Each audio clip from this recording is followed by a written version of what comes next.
روح الروح هذه روح الروح আমার রুহের রুহ। এই কথাগুলো উচ্চারণ করে এই উম্মতের অসাধারণ এক ব্যক্তি বিশ্বজুড়ে কোটি কোটি মানুষের রুহের মাঝে জায়গা করে নিয়েছিলেন। আজ আমরা জানব আবু দিয়া খালেদ নাভান সম্পর্কে রহিমাহুল্লাহ।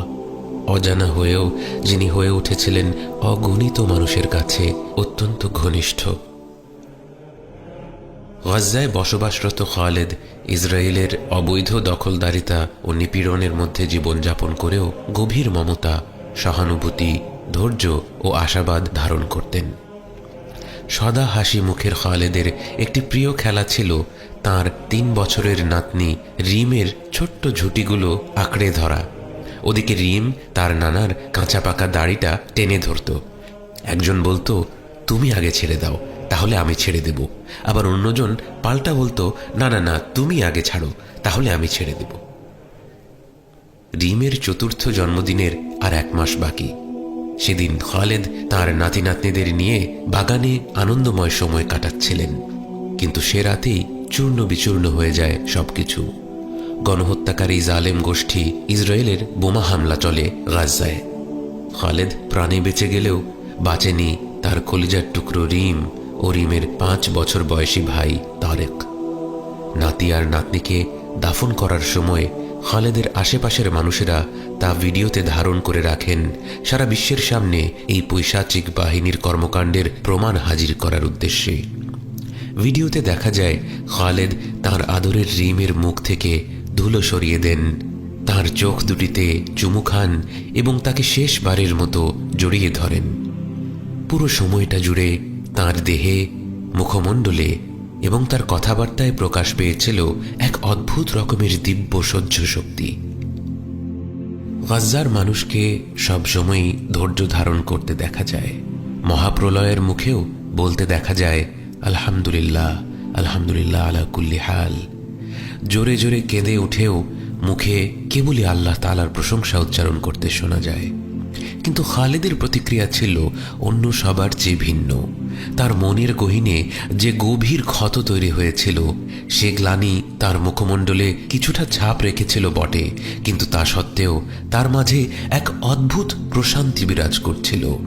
রবের সিদ্ধান্তের কাছে একজন বান্দা কিভাবে সম্পূর্ণরূপে আত্মসমর্পণ করতে পারে, এর এমন অনুপম উদাহরণ হয়তো আমাদের সময়ে খুঁজে পাওয়া ভার।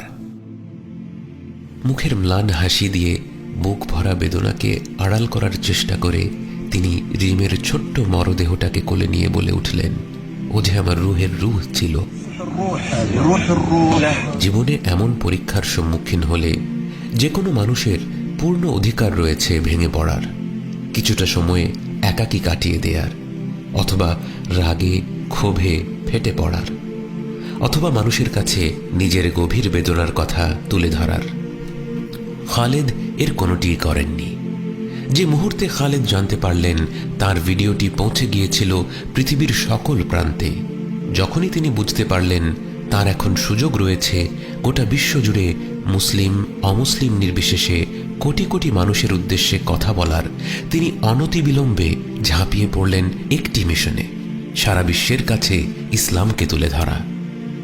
বিভিন্ন মানুষ বিভিন্নভাবে ইসলাম প্রচারের কাজ করেন। কেউ যুক্তিতর্ক দিয়ে, কেউ পবিত্র কোরআনের ব্যাখ্যা করে, কেউ বা ইসলামের মৌলিক শিক্ষাগুলো সম্পর্কে সচেতনতা তৈরি করে। কিন্তু খালেদ বেছে নিলেন এক অভিনব পদ্ধতি। তিনি প্রতিদিন মানুষের কাছে তার গাজ্জার জীবনের ছোট ছোট মুহূর্তগুলি তুলে ধরতে লাগলেন, এবং এর মাধ্যমে সারা বিশ্ববাসীর কাছে প্রকাশ পেয়ে যায় নবীজি সাল্লাল্লাহু আলাইহি ওয়াসাল্লামের নানা চারিত্রিক গুণাবলী। এমন বহু সাহাবী রয়েছেন যারা ইসলাম গ্রহণ করেছিলেন কেবলমাত্র নবীজি সাল্লাল্লাহু আলাইহি ওয়াসাল্লামের সুন্দর চরিত্রে মুগ্ধ হয়ে। খালেদ রাহিমাহুল্লাহর মাঝে আমরা এমনই কিছু চারিত্রিক গুণ দেখতে পাই যা গোটা বিশ্বকে মুগ্ধ করেছিল। যেই বিশ্ববাসীকে গত কয়েক যুগ ধরে মিলিয়ন মিলিয়ন ডলার খরচ করে বোঝানো হয়েছিল দাড়ি, টুপি আর পাগড়ি পরা মানুষ মানেই সন্ত্রাসী, তার আচরণ হবে রূঢ়, তার অন্তর্বর্তী কেবলই ঘৃণা, সেই বিশ্ববাসীর সমস্ত বিরূপ ধারণাগুলোকে চূর্ণ বিচূর্ণ করে দেয় খালেদ নাভানের হাসি মুখ, তার হৃদয়স্পর্শী সহানুভূতি এবং তার কথার অলৌকিক মাধুর্য। যখন একটা ছোট্ট মেয়ে নৃশংস হত্যাকারী ইসরায়েলের বোমা হামলায় তার একটি পা হারায়, দেখুন কি চমৎকারভাবে খালেদ রহিমাহুল্লাহ তাকে সান্ত্বনা দেন। يا الله معلش، هذه سبقتك على الجنة. هذه يجي يوم من الأيام وسام من نور، تشوفي الخير لما تقابلي حبيبك محمد صلى الله عليه وسلم. تشربي من ايد حبيبنا محمد شربة ماء لا ليش؟ لانك تروح عند ربنا بسبب هذا الظلم اللي وقع عليك. حتعافي وتصير بخير باذن الله ان شاء الله تصيري تعالى كويسه، باذن الله. بركبوا لك طرف صناعي وتصيري تمشي وتمارسي حياتك ان شاء الله، وتصيري تخلصي جامعه وتكبري وتعيشي حياه فيها هناء وتنسي باذن الله. هذا يعني هذا عند الله، يعني الله اللي بيعطينا والله اللي بياخذ منا. صح حكيت ولا لا؟ لنا صح. الله اللي اعطانا الرجل بياخذ، لو بده الروح بياخذ الروح، لانه الروح ملك ربنا واحنا ملك لله. احنا كل حاجه فينا لله، عشان لا هيك لا لو لا. اخذها منا احنا راضيين. صح؟ بنقول ايش؟ الحمد لله، الحمد لله رب العالمين. এই ছোট্ট ভিডিও ক্লিপটিতে উঠে আসে নবীজি সাল্লাল্লাহু আলাইহি ওয়াসাল্লামের বেশ কিছু চারিত্রিক গুণাবলী। নবীজি সাল্লাল্লাহু আলাইহি ওয়াসাল্লাম সর্বদা বাচ্চাদের আদর করতেন, তাদেরকে সম্মান দিয়ে কথা বলতেন। যখন আবু উমাইর নামের এক ছোট্ট বালকের পোষা পাখিটি মরে যায়, নবীজি সাল্লাল্লাহু আলাইহি ওয়াসাল্লাম তাকে আদর করে বলেন, ইয়া আবা উমাইর মা ফাআলা নুগাইর। আবু উমাইর বাবা, নুগাইর এটা কি করলো? নবীজি সাল্লাল্লাহু আলাইহি ওয়াসাল্লাম শুধু ছোট্ট এই বালকটির নামই জানতেন না, গোটা উম্মতকে নেতৃত্ব দেওয়া নবী এটাও খেয়াল করেছিলেন যে ছোট্ট আবু উমাইরের একটা পাখি ছিল, এবং এটাও লক্ষ্য করলেন যে আবু উমাইরের সেদিন মন খারাপ ছিল, এবং এটা জেনে নিলেন যে তার পাখিটা মারা গিয়েছিল, এবং এটাও জানতেন যে পাখিটির নাম ছিল নুগাইর। এবং তার এত ব্যস্ততার মাঝেও তিনি ঠিকই ছোট্ট আবু উমাইরের কাছে গিয়ে পরম সহানুভূতি প্রদর্শন করে বললেন, ইয়া আবা উমাইর মা ফাআলা নুগাইর। ছোটদের সাথে এমন স্নেহ মমতা প্রদর্শনের শিক্ষা কত চমৎকারভাবে অনুসরণ করেছিলেন খালেদ। যে মেয়েটি যুদ্ধে তার পা হারিয়েছে, যার বাকিটা জীবন নিয়ে সে নিশ্চয়ই গভীরভাবে হতাশ হয়ে পড়েছিল, তাকে প্রথমেই কি চমৎকারভাবে সম্মান দিয়ে বললেন, আরে তোমার পা তো দেখি তোমার আগেই জান্নাতে চলে গিয়েছে। এবং এরপর কত সুন্দর করে তিনি পৃথিবীর নিয়ম সম্পর্কে তাকে শেখালেন, যা তোমাকে আল্লাহ দিয়েছেন তা তো তিনি নিয়ে নিতেই পারেন।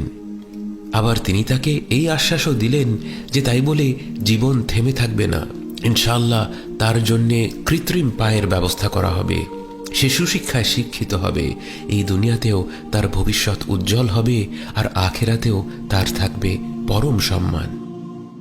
এবং লক্ষ্য করুন, পুরোটা সময় জুড়ে তিনি হাঁটু গেড়ে বসে মেয়েটির সাথে কথা বলেছেন, যেন তারা কথা বলার সময় দুজন একই উচ্চতায় থাকেন। তার শারীরিক ভাষার মাধ্যমেও তিনি নিশ্চিত করেছেন যে ছোট্ট মেয়েটি যেন কোনোভাবেই হেয় অনুভব না করে। নবীজি সাল্লাল্লাহু আলাইহি ওয়াসাল্লামের অপরূপ চরিত্রের সঠিক অনুসরণ কেমন হওয়া উচিত, আমাদের সময়ে তার এরকম সুন্দর প্রদর্শন কজন করতে সক্ষম হয়েছে? খালেদ রহিমাহুল্লাহ একটি ইন্টারভিউতে বলেছিলেন যে যখন তিনি রিমকে কবর দেওয়ার প্রস্তুতি নিচ্ছিলেন, তিনি তার কানে একটি দুল লক্ষ্য করলেন, অন্যটি হারিয়ে গিয়েছিল। বেদনাচ্ছন্ন হাসি মুখে তিনি বললেন, আমি তার কানের দুলটা রেখে দিলাম যেন তা দিয়ে আমি তাকে স্মরণ করতে পারি। তার কথায় যে নম্রতা, যে স্নিগ্ধ মমতা প্রকাশ পায়, তাতে আমাদের মনে পড়ে যায় যখন নবীজি সাল্লাল্লাহু আলাইহি ওয়াসাল্লাম বলেছিলেন, যখন তার আদরের কন্যা ফাতেমা রাদিয়াল্লাহু আনহা তার ঘরে আসতেন, তিনি নিজে দরজার কাছে গিয়ে তাকে রিসিভ করতেন, তার কপালে চুমু খেতেন, তার হাত ধরে তাকে সেখানেই বসাতেন যেখানে তিনি সাল্লাল্লাহু আলাইহি ওয়াসাল্লাম বসেছিলেন। তার এই গুণাবলী তো বিশ্বের বহু অমুসলিম কখনো জানতই না। আমরা নবীজি সাল্লাল্লাহু আলাইহি ওয়াসাল্লামের এই চারিত্রিক মাধুর্য বিশ্ববাসীকে জানাতে ব্যর্থ হয়েছি। কিন্তু ব্যর্থ হননি খালেদ রাহিমাহুল্লাহ। তাকে দেখে বিস্মিত ও মুগ্ধ হয়ে গিয়েছিল বহু মানুষ। তারা প্রশ্ন করতে আরম্ভ করেছিল, কে এ খালেদ? কি তার এই মনোমুগ্ধকর চরিত্রের রহস্য? খালেদ রাহিমাহুল্লাহ মানুষকে সরাসরি জানিয়ে দিয়েছিলেন, আমার মাঝে যে ভালো গুণগুলো আপনারা দেখছেন তা আমি শিখেছি আমার নবী রসুলদের কাছ থেকে। ولمن يسأل عن هذا الثبات والصبر في لحظة الوداع أقول إنني تعلمت هذا الصبر وهذا الثبات وهذه المحبة من إسلامنا العظيم ومن أخلاق الأنبياء والمرسلين। চমৎকারভাবে তিনি বিশ্বের মানুষকে নবী রসুলদের দিকে আকৃষ্ট করেছেন, ইসলামের মূল বার্তার দিকে আহ্বান করেছেন। যুক্তি তর্কে না গিয়ে তার সহমর্মিতা, উদারতা এবং হাস্যোজ্জ্বল চেহারা দিয়ে জয় করেছেন কোটি মানুষের মন।